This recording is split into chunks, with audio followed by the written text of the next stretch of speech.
When the Glory Departs, Simone Weil and the Hidden Power of God. The book of Hebrews proclaims that Jesus is the same yesterday, today, and forever. In a time when the church seems feeble and ill-equipped to reach our world, stories like the one I'm about to tell you remind us that God is no less able to change hearts and lives than he was in the past. Let me tell you the fascinating story of Simone Weil. Simone Weil had a fascinating and somewhat unusual childhood, especially for someone who would go on to become one of the 20th century's most profound philosophical and spiritual thinkers. She was born in Paris in 1909 into an upper middle class, highly intellectual, secular Jewish family. Her father, Bernard Weil, was a physician, and her mother, Selma Weil, was very protective and deeply involved in her children's education. Both Simone and her older brother, André Weil, were recognized as prodigies from an early age. André Weil would go on to become one of the most important mathematicians of the century and a founding member of the influential group of French mathematicians known as the Bourbaki group. The siblings had an intense intellectual bond, though their temperaments were quite different. André was more conventional in his academic success, while Simone became increasingly radical, philosophical, and ascetic. As children, they played a very particular game where they would quote lines from the Iliad or other Homeric epics in the original classical Greek. The game had a bit of venom in that the child who failed to quote the original Greek would have the choice of having their hair pulled by the other child or forfeiting in shame. The game was a kind of challenge, testing each other's memory and understanding of the language. But this wasn't just an affection the Weil children had. They were raised in a highly literary and linguistically rich environment. Simone, in particular, was fluent in Greek from a young age, and her deep love for Homer would remain with her for life. In fact, she would later write movingly about the Iliad, calling it a poem of force, recognizing in it both beauty and brutal realism. These early games weren't just about showing off. They reflected a household in which language, thought, and classical tradition were deeply revered. For Simone, they also foreshadowed her lifelong conviction that intellectual rigor and spiritual depth go hand in hand. Teaching and intellectual work. After studying philosophy at the prestigious École Normale Supérieure in Paris, where she studied alongside figures like Simone Beauvoir, Weil began teaching philosophy in various secondary schools. Her students often found her brilliant but quite intense. She had a razor-sharp mind, but her style was unorthodox and her personal habits were austere. Even while teaching, she lived simply, giving away much of her salary and often dressing very plainly. Political activism and Marxism. During the early 1930s, Weil became increasingly involved in leftist politics. She sympathized with Marxism, but remained deeply critical of authoritarian tendencies she perceived in communist regimes. She was drawn to the plight of workers and peasants, not in theory alone, but through action. One of the most striking features of this period in her life was her decision in 1934 to leave the classroom temporarily and to work incognito in a factory despite her poor health. She wanted to understand from the inside the experience of the industrial laborer and the suffering of the working class. She chronicled this experience in a series of notebooks and later essays that reflect deep empathy for the worker and the critique of the dehumanizing effects of mechanized labor. This was not romanticism. She experienced exhaustion, humiliation, and alienation firsthand. Her time in the factory was transformative. It convinced her that suffering could be a path to truth and solidarity, ideas that would later take on mystical dimensions in her spiritual writings.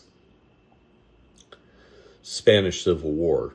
In 1936, Weil traveled to Spain to support the Republican side during the Spanish Civil War. She briefly joined an anarchist militia. However, her role was limited in part due to her health and also an accident.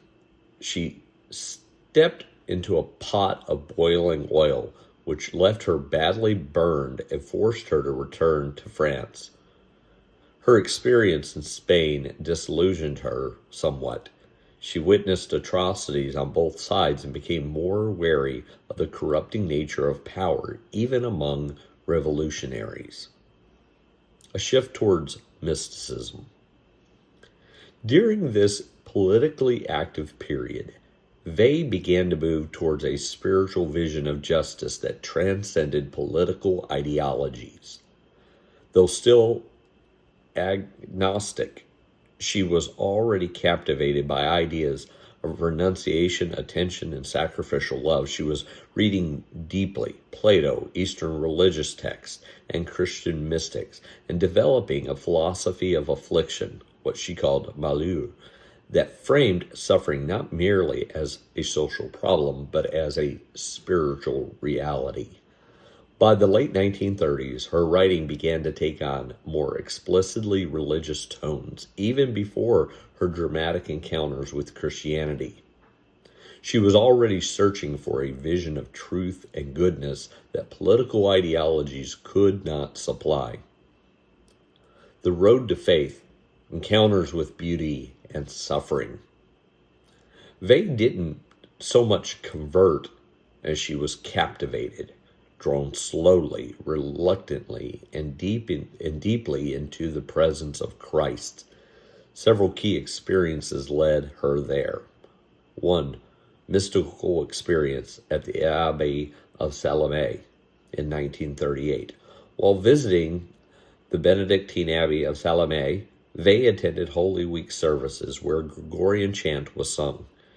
She was overwhelmed, not emotionally in a sentimental way, but spiritually seized by a sense of presence of something eternal.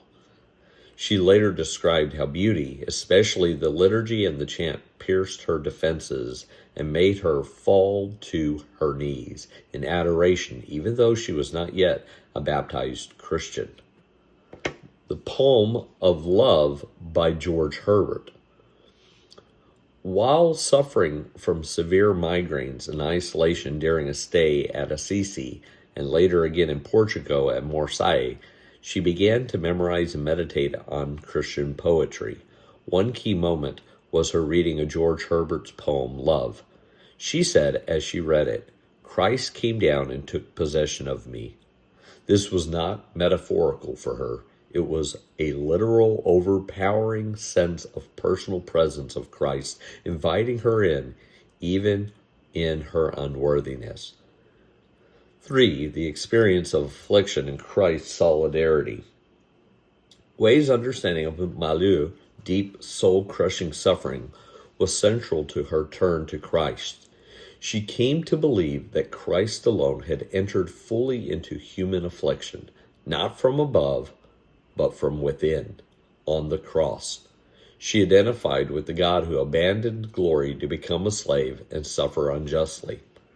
Her reflections on the cross were not sentimental, but profoundly metaphysical and ethical.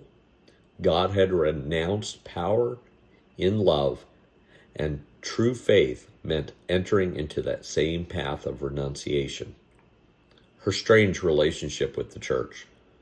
Despite her passionate love for Christ, Weil never formally joined the Roman Catholic Church. She refused baptism, though many friends and priests urged her to receive it.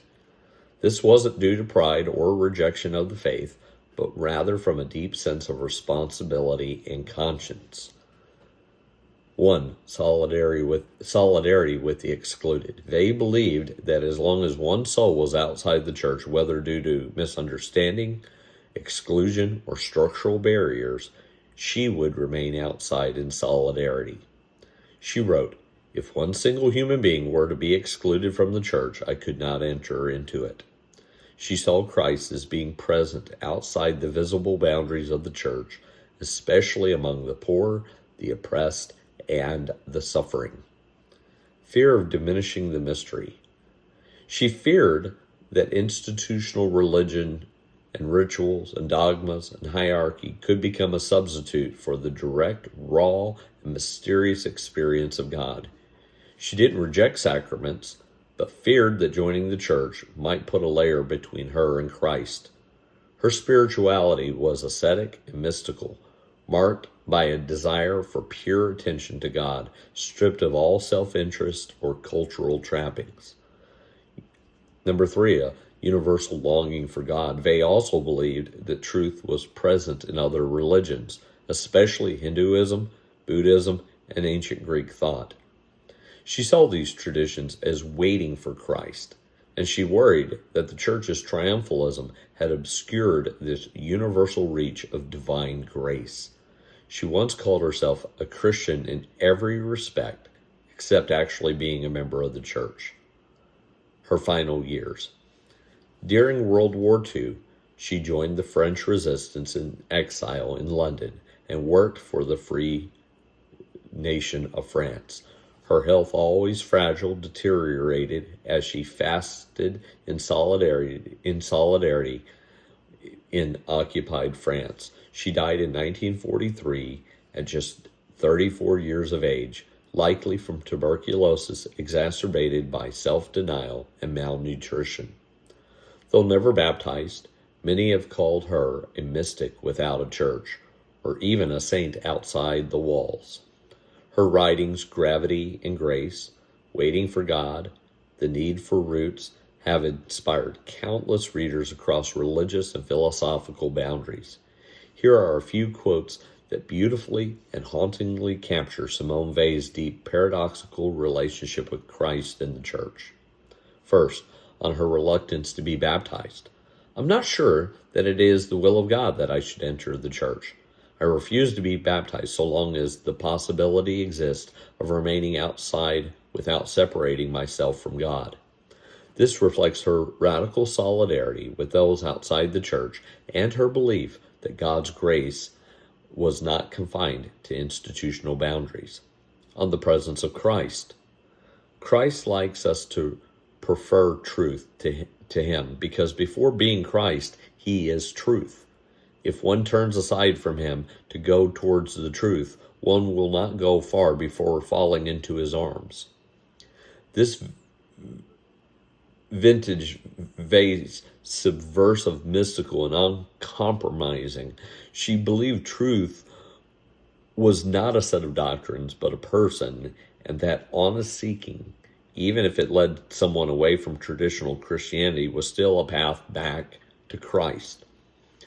On affliction and the cross. The extreme greatness of Christianity lies in the fact that it does not seek a supernatural remedy for suffering, but a supernatural use for it. Here, Weil articulates one of her deepest convictions, that the cross is not a way out of suffering, but the place where God enters into and transfigures it. On attention is prayer. Absolutely unmixed attention is prayer. This simple but profound line is central to her thought. She believed that the pure act of attention, free of self-seeking, is where the soul opens itself to God.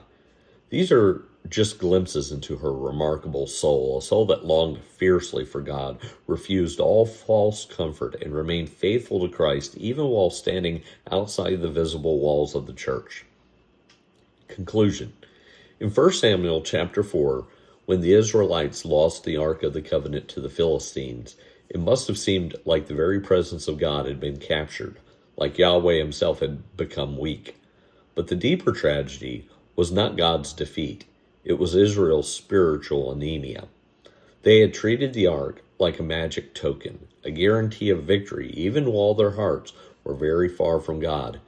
The darkness that followed, the death of Eli, the birth of Ichabod, the cry that the glory had departed, was not about divine failure, but human unfaithfulness and confusion. In times when the church feels similarly feeble, hollowed out by compromise, distracted by cultural battles, or drained of spiritual vitality, it's tempting to wonder whether the power of God has diminished. But stories like Simone Weil's confront that fear with a quiet, burning no. Her life, so full of suffering, intellect, mystery, and aching honesty, reminds us that God is still powerfully at work, sometimes at the edges, sometimes in the wilderness, often in those who stand just outside the church's doors. They never officially joined the church, but her love for Christ burned with a purity that challenges and awakens us. Her witness is a living contradiction to the idea that God only works where the church is strong. In fact, she reminds us that God often speaks clearest when his people have forgotten how to listen.